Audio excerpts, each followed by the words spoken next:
ഈ മധുരപലഹാരങ്ങൾ ഗുരുവിൻ്റെ അടുക്കൽ കൊണ്ടുവന്ന് കൊടുക്കുന്നു. ഗുരു ആശ്രമത്തിലെ പ്രധാന ശിഷ്യനെ വിളിക്കും. ശിഷ്യനെ വിളിച്ചിട്ട് പറയും, ഇത് ആശ്രമത്തിലുള്ളവർക്ക് എല്ലാവർക്കും ഇത് വീതിച്ചു കൊടുക്കാൻ വേണ്ടി പറയും. ശിഷ്യൻ ചോദിക്കുന്ന ഒരു ചോദ്യമുണ്ട്, ഇത് എൻ്റെ ഇഷ്ടത്തിനനുസരിച്ച് അല്ലെങ്കിൽ എൻ്റെ നീതി അനുസരിച്ച് ഇത് വീതിക്കണമോ അതല്ലെങ്കിൽ ദൈവിക നീതി അനുസരിച്ചിട്ട് വീതിക്കണോ എന്നാണ് ചോദ്യം. ഗുരു സ്വാഭാവികമായിട്ടും എന്തായിരിക്കും മറുപടി പറയുക? ഗുരുവിൻ്റെ മറുപടി ദൈവിക നീതി അനുസരിച്ചിട്ട് അത് വീതിക്കാൻ പറയും. അങ്ങനെ ഈ ശിഷ്യൻ ദൈവിക നീതി അനുസരിച്ച് അത് വീതിക്കുക. ഇത് വീതിച്ച് കഴിയുന്ന സന്ദർഭത്തിൽ പുറമെ നല്ല ശബ്ദങ്ങൾ കേൾക്കുകയാണ്, പരസ്പരം വഴക്കുണ്ടാക്കുന്ന ശബ്ദങ്ങൾ. ഗുരു ആശ്രമത്തിനകത്ത് നിന്ന് പുറത്തേക്ക് വന്ന് നോക്കുമ്പോൾ പരസ്പരം ആളുകൾ ശണ്ട കൂടുകയാണ്. ഗുരു അവിടെ ചെന്ന് എല്ലാവരോടും സംയമനം പാലിക്കാൻ വേണ്ടി പറയും. എന്താ പ്രശ്നമെന്ന് ചോദിക്കുന്ന സമയത്ത് ആശ്രമത്തിലുള്ള ആളുകൾ പറയുകയാണ്, അങ്ങ് ഞങ്ങൾക്കായിട്ട് കൊടുത്തയച്ച മധുരപലഹാരം ഞങ്ങളിൽ പലർക്കും കിട്ടിയിട്ടില്ല. ചില ആളുകൾക്ക് ഒരെണ്ണം കിട്ടി, ചില ആളുകൾക്ക് 2 എണ്ണം കിട്ടി, ചില ആളുകൾക്ക് 5 എണ്ണം കിട്ടി. ഒന്നും കിട്ടാത്ത ആളുകളും ധാരാളമാണ്. അതുകൊണ്ടിട്ടാണ് ഈ പ്രശ്നങ്ങൾ. സ്വാഭാവികമായിട്ട് ഗുരു ശിഷ്യനെ വിളിച്ചിട്ട് ചോദിക്കും, ഇതെന്താണ് ഈ കാണുന്നത്? ഇതെന്താ ഈ ആളുകൾക്കൊന്നും കിട്ടാതെ പോയി? ഒരു വകതിരിച്ച് ഇത് വീതിച്ചതുപോലെ ആയല്ലോ, എന്താ പ്രശ്നമെന്ന് ചോദിക്കുമ്പോൾ ശിഷ്യൻ പറയുന്ന മറുപടി, അങ്ങയോട് ഞാൻ ചോദിച്ചത് ദൈവിക നീതി അനുസരിച്ചിട്ട് വീതിക്കണമോ എന്നാണ്, അല്ലെങ്കിൽ എൻ്റെ നീതി അനുസരിച്ചിട്ട് വീതിക്കണോ എന്നാണ്. അങ്ങ് പറഞ്ഞത് ദൈവിക നീതി അനുസരിച്ചിട്ട് വീതിക്കാനാണ്. ഞാൻ ദൈവിക നീതി അനുസരിച്ചിട്ടാണ് ഞാനത് വീതിച്ചത്, അതുകൊണ്ടാണ് അത് അങ്ങനെ സംഭവിച്ചത് എന്ന് പറയുമ്പോൾ ഗുരു അവിടെ യഥാർത്ഥത്തിൽ മൗനം പാലിക്കും. കാരണം ദൈവിക നീതി അതാണ്. സമ്പന്നനുണ്ടാവണമെങ്കിൽ ദരിദ്രനുണ്ടാവണം, സന്തോഷമുണ്ടാവണമെങ്കിൽ സങ്കടമുണ്ടാവണം, നീതി ഉണ്ടാവണമെങ്കിൽ അതിൻ്റെ തൊട്ടപ്പുറത്ത് അനീതി ഉണ്ടാവണം, സത്യമുണ്ടാവണമെങ്കിൽ കള്ളമുണ്ടാവണം. ഇത് രണ്ടും പരസ്പര പൂരകങ്ങളായി നിലനിൽക്കുന്ന സംഭവമാണ്. അതായത് ഒന്നില്ലെങ്കിൽ മറ്റൊന്നിന് നിലനിൽപ്പില്ല എന്ന് ചുരുക്കം. നീതിയില്ലെങ്കിൽ അനീതിയില്ല, അനീതിയില്ലെങ്കിൽ നീതിയില്ല. ആ അവസ്ഥ എന്താണെന്ന് നമുക്ക് പറയാൻ കഴിയില്ല. 2 അവസ്ഥകൾ നമുക്ക് മുന്നിലുണ്ടെങ്കിൽ മാത്രമേ ഈ 2 അവസ്ഥകളെയും നമുക്ക് വകതിരിച്ച് കാണാൻ കഴിയൂ. വിജയിക്കണമെങ്കിൽ പരാജയമുണ്ടാവണം. ഞാനിപ്പോൾ ഈ കഴിഞ്ഞ ദിവസം സുനിൽ പി ഇളയിടം മാഷിന്റെ ഒരു പ്രസംഗം കേൾക്കുകയുണ്ടായി. അദ്ദേഹം അതിനകത്ത് പറയുന്നുണ്ട്, ഗാന്ധിജിയുടെ ഒരു കൊട്ടേഷനാണ് പറയുന്നത്, ജയിക്കുന്നവർ ചിന്തിക്കേണ്ടത് താൻ ജയിക്കാൻ കാരണക്കാരായിട്ടുള്ള ആളുകൾ യഥാർത്ഥത്തിൽ പരാജിതരാണ്, അവർ പരാജിതരായതുകൊണ്ടാണ് തനിക്ക് വിജയിക്കാൻ കഴിഞ്ഞത് എന്ന ഉത്തമ ബോധ്യമുണ്ടാവണമെന്നാണ്. ഒറ്റക്കോടിയാ ജയിക്കില്ലല്ലോ, കൂടെ ഓടാൻ ആൾ വേണ്ടേ, പരാജയപ്പെടാൻ ആൾ വേണ്ടേ, എങ്കിൽ മാത്രമല്ലേ വിജയം രുചിക്കാൻ പറ്റുള്ളൂ. അതിനെ വിജയം എന്ന് പറയാൻ കഴിയും. അപ്പോൾ ഇത് രണ്ടും ആവശ്യമാണ്. ഇത് രണ്ടിൽ ഏതെങ്കിലും ഒന്നും ഇല്ലെങ്കിൽ ഒന്നിന് നിലനിൽപ്പില്ല. ഇത് പരസ്പര പൂരകങ്ങളായി നടക്കുന്നത്. അതായത് വൈചിത്യം, വിവിധ വർണ്ണങ്ങൾ, വിവിധ ജാതികൾ, ഉപജാതികൾ, വിവിധ ഗോത്രങ്ങൾ, വിവിധ രാജ്യങ്ങൾ, വിവിധ സംസ്ഥാനങ്ങൾ, വിവിധ തരങ്ങളായിട്ടുള്ള സംസ്കാരങ്ങൾ, വിവിധ തരങ്ങളായിട്ടുള്ള വിശ്വാസങ്ങൾ, ഇതൊക്കെ യഥാർത്ഥത്തിൽ ഇത് ദൈവത്തിന്റെ സൃഷ്ടിപ്പിൽപ്പെട്ടതാണെന്ന് നമുക്ക് യുക്തി ഉപയോഗിച്ചാൽ നമുക്ക് മനസ്സിലാവും. കാരണം ഒന്നൊന്നുമായിട്ട് ബന്ധപ്പെട്ടിരിക്കുന്നു, ഒന്നൊന്നിനേക്കാൾ വലുതല്ല എന്ന് ചുരുക്കം. അതുകൊണ്ട് തന്നെ ബ്രാഹ്മണ്യത്തെ ഉയർത്തി കാണിക്കാൻ അങ്ങനെ ഒരു ഉദ്ദേശം ഉണ്ടായിരുന്നുവെങ്കിൽ മഹാഭാരത കഥയിൽ അല്ലെങ്കിൽ മഹാഭാരത കാവ്യത്തിൽ അല്ലെങ്കിൽ ആ ഇതിഹാസത്തിൽ അല്ലെങ്കിൽ ആ പുരാണത്തിൽ അല്ലെങ്കിൽ 5ാം വേദമെന്ന് പറയുന്ന ആ വേദത്തിൽ ബ്രാഹ്മണ്യത്തെ ഉയർത്തി കാണിക്കണമെന്നായിരുന്നുവെങ്കിൽ അവിടെ ഉഗ്രശ്രവസിനെ കൊണ്ടുവരേണ്ട ആവശ്യമില്ലല്ലോ. അവിടെ മറ്റേതെങ്കിലും ഉയർന്ന ജാതിയിലുള്ള നേരത്തെ പറഞ്ഞതുപോലെ ബ്രാഹ്മണ്യം നിറഞ്ഞു തുളുമ്പിയിരിക്കുന്ന ആരെങ്കിലും ഒരാളെ കൊണ്ട് പറയിച്ചാൽ മതിയല്ലോ. എന്തിനത് ഉഗ്രശ്രവസ് തന്നെയായി, സൂതനായി, താഴ്ന്ന ജാതിയിൽപ്പെട്ട സൂതനായി. ഇനി ആ കഥകളിൽ തന്നെ ശാപം എന്ന് പറയുന്ന ഒരു സംവിധാനത്തെ സംബന്ധിച്ചിട്ട് പറയുന്നുണ്ട്. ബ്രാഹ്മണർക്കാണ് ശപിക്കാൻ ഉള്ള കപ്പാസിറ്റി, അല്ലെങ്കിൽ ശപിക്കാനുള്ള ഒരു പേറ്റന്റ് കൊടുത്തിരിക്കുന്ന അല്ല, എല്ലാവർക്കും മാനസികമായി പ്രയാസം അനുഭവിക്കുന്ന, ശാരീരികമായി പ്രയാസം അനുഭവിക്കുന്ന, അനീതി പ്രവർത്തിക്കപ്പെട്ടിട്ടുണ്ടെങ്കിൽ മർദ്ദകരായിട്ടുള്ള ആളുകൾ, ഇവരൊക്കെ അവരിൽ തന്നെ എല്ലാവരും ഇത് ശപിക്കുമെന്നല്ല. ചില ആളുകൾ ശപിക്കും. ശൂദ്രന്റെ ശാപമുണ്ട്, വൈശ്യന്റെ ശാപമുണ്ട്. എന്തിനേറെ പറയുന്നു, മൃഗം പോലും ശപിക്കുന്നുണ്ട്. മഹാഭാരത കഥ തുടങ്ങുന്നത് അവിടെയാണ്. ഒരു മൃഗത്തിന് പോലും ശപിക്കാൻ കഴിയുന്നു, ഒരു നായ ശപിക്കുക. ഇന്ദ്രന്റെ വളർത്ത് നായയായിട്ടുള്ള സരമേയന്മാരെന്നറിയപ്പെടുന്നു. ഇന്ദ്രന്റെ ശരിക്ക് സെക്യൂരിറ്റി ഗാർഡുകളാണ്. ഈ സരമേയ ശപിക്കുക, ആ ശാപം പോലും, അതായത് നായ ശപിക്കുക.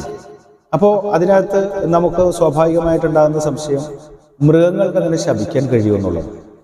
അത് നമ്മളുടെ ചിന്ത കുറച്ചുകൂടി ഒന്ന് വിശാലമാക്കേണ്ടതുണ്ട്. മനുഷ്യന് മാനസിക സംഘർഷമുണ്ട്, മനുഷ്യന് വേദനയുണ്ട്, അതുപോലെ മൃഗങ്ങൾക്കുമുണ്ട്. അവരുടെ ശാപവും അല്ലാത്തത് തന്നെയാണ്. നമുക്ക് അവരുടെ ഭാഷ അറിയാൻ പാടില്ല എന്നുള്ളത് കൊണ്ട് നമുക്ക് മനസ്സിലാവുന്നില്ല എന്ന് മാത്രമേ ഉള്ളൂ. മൃഗങ്ങളുമായിട്ട് കമ്മ്യൂണിക്കേറ്റ് ചെയ്തിട്ടുള്ള ആളുകളുണ്ട്. ഇന്നത്തെ ഈ കാലഘട്ടത്തിൽ നായകളുമായിട്ട് സംസാരിക്കുന്ന ആളുകൾ നമുക്ക് കാണാം. എത്ര ഭംഗിയായിട്ട് നായകൾ അത് കേൾക്കുകയും അതനുസരിച്ച് പ്രവർത്തിക്കുകയും ചെയ്യുന്നു. നായ വരുമ്പോൾ അവരുടെ ആവശ്യം എന്താണ്, നായ കുരക്കുമ്പോൾ ആ ആവശ്യം എന്തിനു വേണ്ടിയിട്ടാണ് അത് കുരക്കുന്നതെന്ന് ആ നായയെ വളർത്തുന്ന അതിൻ്റെ യജമാനന് മനസ്സിലാകും. എന്തിന് ഞാനിപ്പോൾ ഇരുന്ന് ഈ വീഡിയോ എടുക്കുന്ന സ്ഥലത്ത് 7 പൂച്ചകളുണ്ട്. എൻ്റെ വീട്ടിൽ 5 എണ്ണമുണ്ട്. ഇത് ഞാനിപ്പോൾ ക്ലിനിക്കിൽ 7 പൂച്ചകളുണ്ട്. ഈ 7 പൂച്ചകളും ഇപ്പോൾ 7 എണ്ണം ആയതാണ്, 12 എണ്ണം ഉണ്ടായിരുന്നതാണ്. ഈ 7 പൂച്ചകളിൽ ഞാനിപ്പോൾ നിങ്ങളോട് സംസാരിക്കുമ്പോൾ എൻ്റെ ഇടത്തും വലത്തും പൂച്ചകൾ കിടക്കുന്നുണ്ട്. അവരുടെ പ്രശ്നങ്ങൾ ഞാൻ കയറി വരുമ്പോൾ അവരെന്നോട് പരാതികൾ പറയുമ്പോൾ ആ പരാതി എന്താണെന്ന് എനിക്ക് മനസ്സിലാവും. അവർ ഭക്ഷണത്തിന് വേണ്ടിയിട്ട് എന്നോട് ആവശ്യപ്പെടുന്നത് അതെനിക്ക് മനസ്സിലാകും. അവർ മറ്റെന്തെങ്കിലുമാണ് ഉദ്ദേശിക്കുന്നതെങ്കിൽ അതെനിക്ക് മനസ്സിലാകും. ഒരു പെൺപൂച്ച, ഇവിടെ ഉണ്ടായിരുന്ന ഒരു പെൺപൂച്ച പ്രസവിച്ചിട്ട് അതിൻ്റെ 3 കുഞ്ഞുങ്ങളെ എടുത്തുകൊണ്ട് പോയി. 2 ദിവസം കാണുന്നില്ല.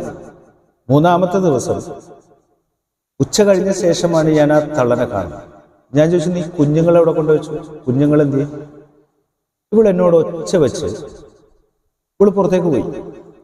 ഞാൻ ഈ പ്രദേശം മുഴുവൻ കറങ്ങി നടന്നു, കുഞ്ഞുങ്ങളെ കാണുന്നില്ല. കറങ്ങി വരുന്ന സമയത്ത് റോഡിൽ ഇവിടെ നിൽക്കുകയാണ്, കള്ളപ്പൂച്ച നിൽക്കുകയാണ്. ഞാനപ്പോൾ അവളോട് ചോദിച്ചു, നിന്റെ കുഞ്ഞിനെ നീ എവിടെയാണ് കൊണ്ടുവച്ചത്? ഇവൾ എന്നോട് ഇവളുടെ സ്വസിദ്ധമായ ആ ഒരു കരച്ചിലെന്നോട് കരഞ്ഞിട്ട് എന്നെ വിളിക്കുകയാണ്, വാ ഞാൻ കാണിച്ചു തരാം. ഞാൻ അവളുടെ പിന്നാലെ നടക്കുന്ന സമയത്ത് ഇവള് ഒരു 3-4 അടി നടന്നിട്ട് തിരിഞ്ഞു നോക്കും, ഞാൻ പിന്നിലുണ്ടോ. അപ്പോൾ ഞാൻ പറയും, നീ നടന്നോ, ഞാൻ ബാക്കിലുണ്ട്, എവിടെയാണെന്ന് കാണിച്ചു തരാൻ വേണ്ടി പറയും. ഇവള് നടന്ന് ഒരു വീട്ടിലേക്ക് കയറി. ആ വീട്ടിലേക്ക് ഇവളുടെ ബാക്കിൽ ഞാനും കയറി. അപ്പോഴും തിരിഞ്ഞു നോക്കണം. ഞാൻ പറയും, നീ നടന്നോ, എവിടെയാണ് കുഞ്ഞുള്ളത് കൊണ്ട് കാണിച്ചു തരാം. ആ വീടിൻ്റെ ഇടത്ത് സൈഡിലുള്ള ചെറിയൊരു ഇടവഴിയാണ്, ഒരാൾക്ക് നടന്നു പോകാൻ കഴിയുന്ന. ആ ഇടവഴിയിലൂടെ ഇവൾ എന്നെ കൊണ്ടുപോയിട്ട് അങ്ങ് അറ്റം ചെന്ന് ആ എൻഡിങ് പോയിന്റിൽ ചെറിയൊരു കുഴിയുണ്ട്. ആ കുഴിയിൽ 3 എണ്ണം അകപ്പെട്ട് കിടക്കണം. നോക്കണം, ഇവളെനിക്ക് കാണിച്ചു തരാണ് ഈ 3 കുഞ്ഞുങ്ങളെ. ഞാൻ ആ 3 കുഞ്ഞുങ്ങളെയും അവിടെ നിന്ന് എടുത്ത് ഇവിടെ കൊണ്ടുവന്നു. ഇപ്പൊ അവർ 3 പേരും മുതിർന്നവരാണ്. മൃഗങ്ങളുടെ ഭാഷ നമുക്ക്, തത്തകളുടെ സംസാരം നമ്മൾ ഈ അടുത്ത കാലത്ത് നമ്മൾ സഫാരി ചാനൽ കാണുമ്പോഴും ഇതിനൊക്കെ നമുക്ക് അതിൻ്റെ അത്ഭുതങ്ങൾ ഉണ്ടാകുന്നത് അവിടെയാണ്. മനുഷ്യന് മാത്രം വിവേകമുള്ളൂ എന്ന് പഠിപ്പിക്കുന്ന അബദ്ധജടിലമായിട്ടുള്ള പഠനമാണത്. വിവേകം മനുഷ്യന് മാത്രമല്ല, മൃഗങ്ങൾക്കും ആ വിവേകമുണ്ട്. പക്ഷെ അത് അവരുടെ സാമൂഹ്യപരമായ, അവരുടെ ആ ഒരു ശാരീരികവും അവരുടെ മാനസികവുമായ പശ്ചാത്തലത്തിൽ അത് ഒതുങ്ങി നിൽക്കുകയാണെന്ന് മാത്രം. ഒരു തേനീച്ച ചെയ്യുന്ന ഒരു പ്രവൃത്തി നമുക്ക് ചെയ്യാൻ കഴിയുന്നില്ല. ഇത്ര ഭംഗിയായി അത് തേൻ ഉണ്ടാക്കാൻ വേണ്ടി അത് സെറ്റ് ചെയ്യുന്ന ആ കൂടൊന്നും നമ്മളൊന്ന് പരിശോധിച്ചാൽ അറിയാൻ പറ്റും. ഒരു വ്യത്യാസവും അതിനകത്ത് കാണില്ല. ഓരോരുത്തർക്കും അവരുടേതായിട്ടുള്ള കഴിവും വിവേകവും ഉണ്ട് മനുഷ്യനോടൊപ്പം തന്നെ. അത് മൃഗങ്ങൾക്ക് മാത്രമല്ല, സർവ സൃഷ്ടികളിലും അത് നിറഞ്ഞു നിൽക്കുക. ദൈവം സർവം മുഴുവൻ നിറഞ്ഞു നിൽക്കുന്ന ശക്തി സ്രോതസ്സാണെന്ന് പറയുമ്പോൾ അത് നമ്മൾ ജീവിവർഗങ്ങളിലും നമ്മൾ ജൈവവർഗങ്ങളിലും ലതാദികളിലും നമുക്ക് ആ സാധനം കാണാൻ കഴിയും. നമ്മൾ ഹിംസയും അഹിംസയെയും സംബന്ധിച്ചിട്ട് പറയുന്നു. ഹിംസ എന്താണ്? ഒരു മൃഗത്തെ വധിക്കുന്നത് ഹിംസയാണ്. ഒരു ചെടിയിൽ നിന്ന് നമുക്ക് ആഹരിക്കാനുള്ള ഒരു മാവിൽ നിന്നും ഒരു മാങ്ങ പറിച്ചെടുക്കുന്നത് അത് ഹിംസയല്ലേ? യഥാർത്ഥത്തിൽ അതും ഹിംസയാണ്.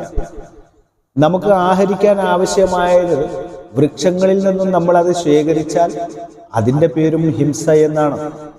കാരണം അതിനും ജീവനുണ്ട്.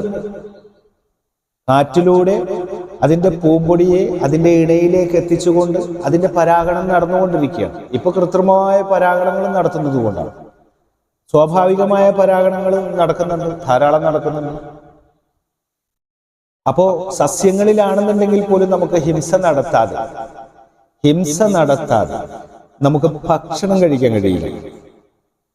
നോക്കണം, ആ ജീവനുള്ളതിനെയും നമ്മൾ ഹനിക്കുക. അതിന് മൃഗത്തിനെ മാത്രം കോർണർ ചെയ്യേണ്ട കാര്യമില്ലല്ലോ.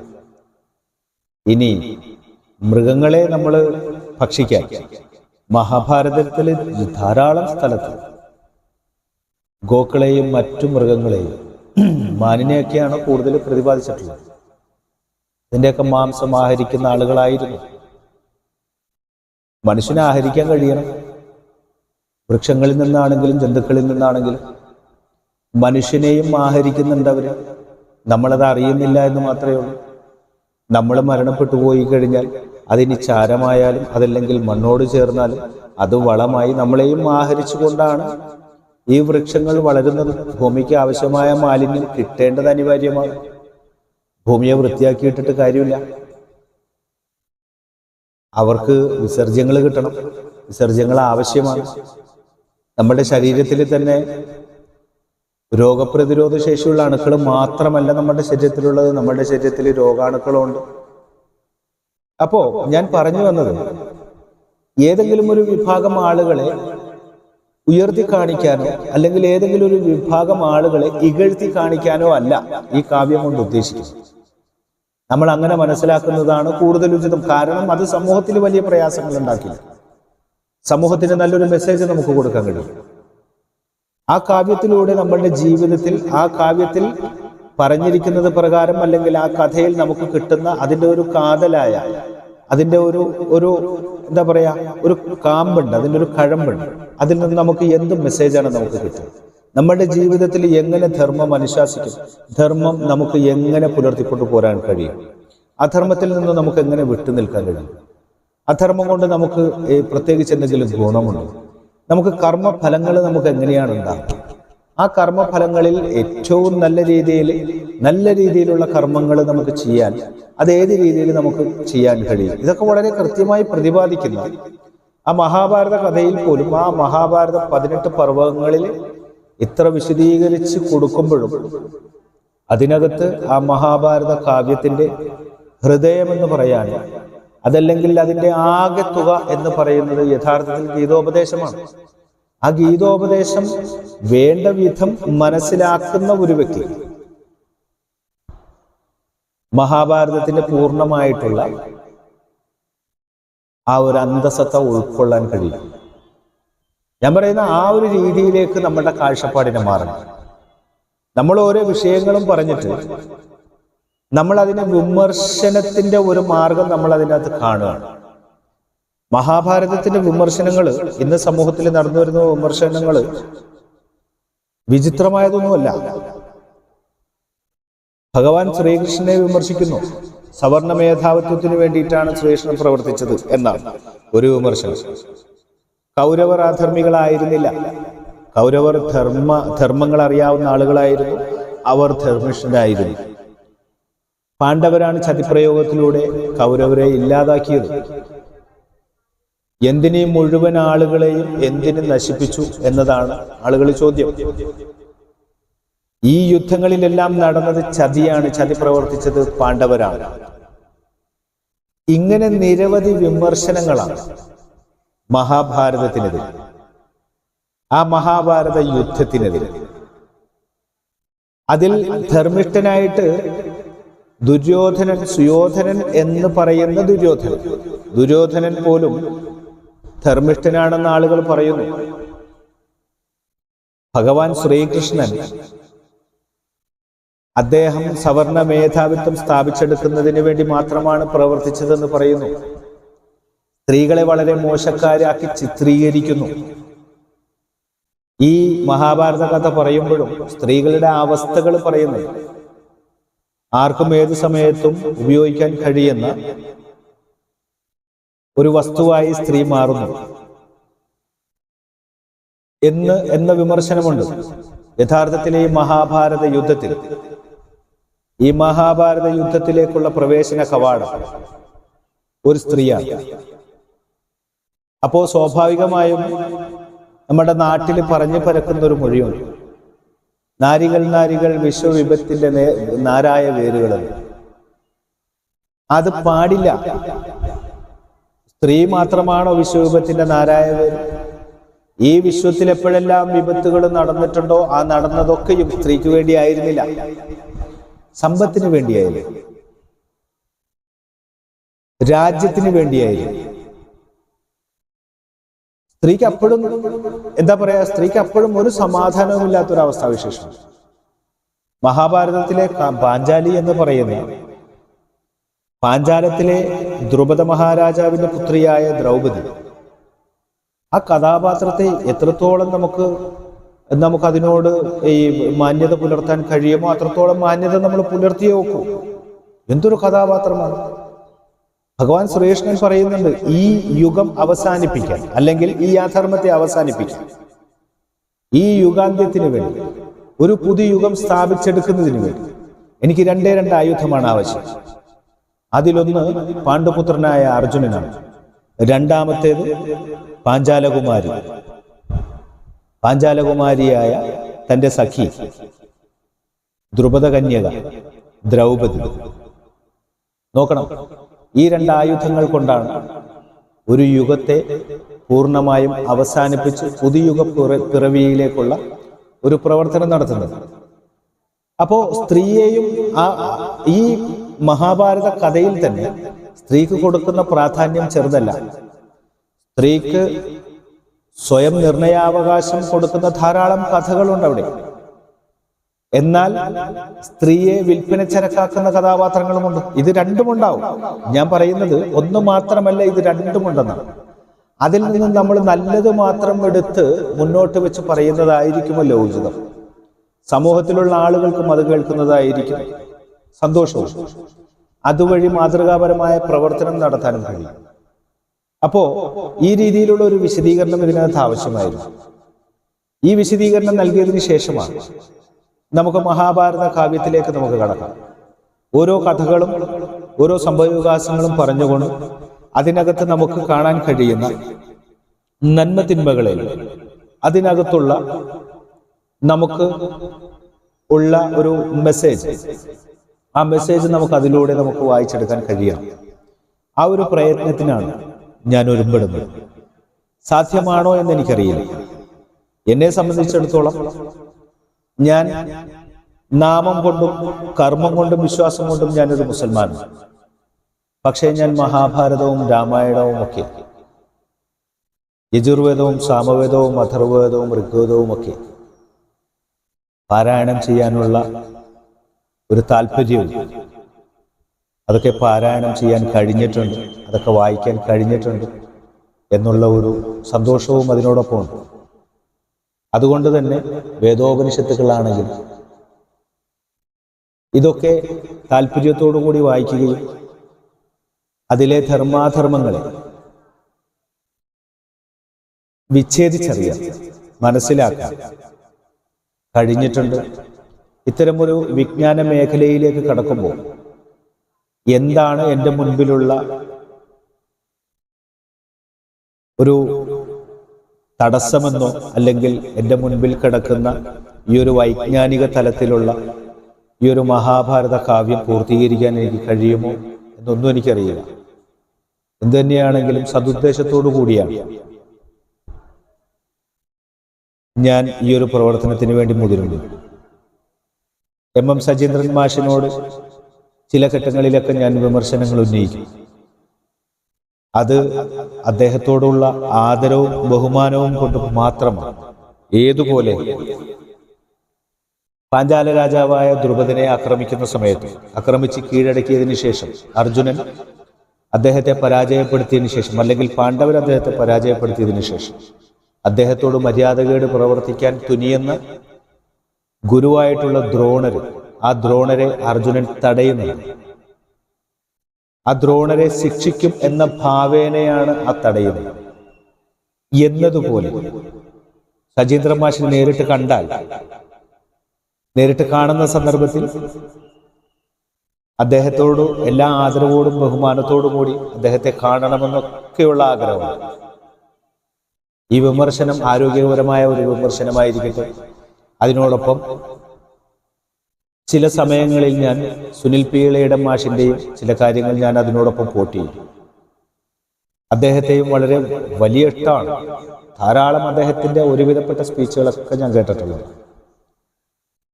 അപ്പോൾ എൻ്റെ ഈ ഒരു ഉദ്യമം അത് നല്ല രീതിയിൽ കലാശിക്കുമെന്ന് ഞാൻ പ്രത്യാശിക്കുന്നു. എന്നെ കേൾക്കുന്ന നിങ്ങളോട് എനിക്ക് പറയാനുള്ളത്, ആരോഗ്യപരമായ വിമർശനങ്ങൾ ഉണ്ടാവണം. അത് ആരോഗ്യപരമായ വിമർശനങ്ങൾ മാത്രം. എൻ്റെ ഈ ഒരു പ്രവൃത്തിക്ക് ഇത് മുന്നോട്ട് കൊണ്ടുപോകാൻ നിങ്ങളുടെ എല്ലാവരുടെയും സഹായവും സംരക്ഷണവും എനിക്കുണ്ടാവണമെന്ന് ഞാൻ അഭ്യർത്ഥിക്കുകയാണ്. നമുക്ക് അടുത്ത എപ്പിസോഡ് മുതൽ നമുക്ക് മഹാഭാരത കാവ്യം നമുക്ക് വിശദീകരിച്ച് തുടങ്ങാവുന്നതാണ് എന്ന് പറഞ്ഞുകൊണ്ട് ഞാൻ അവസാനിപ്പിക്കുന്നു. നമസ്കാരം.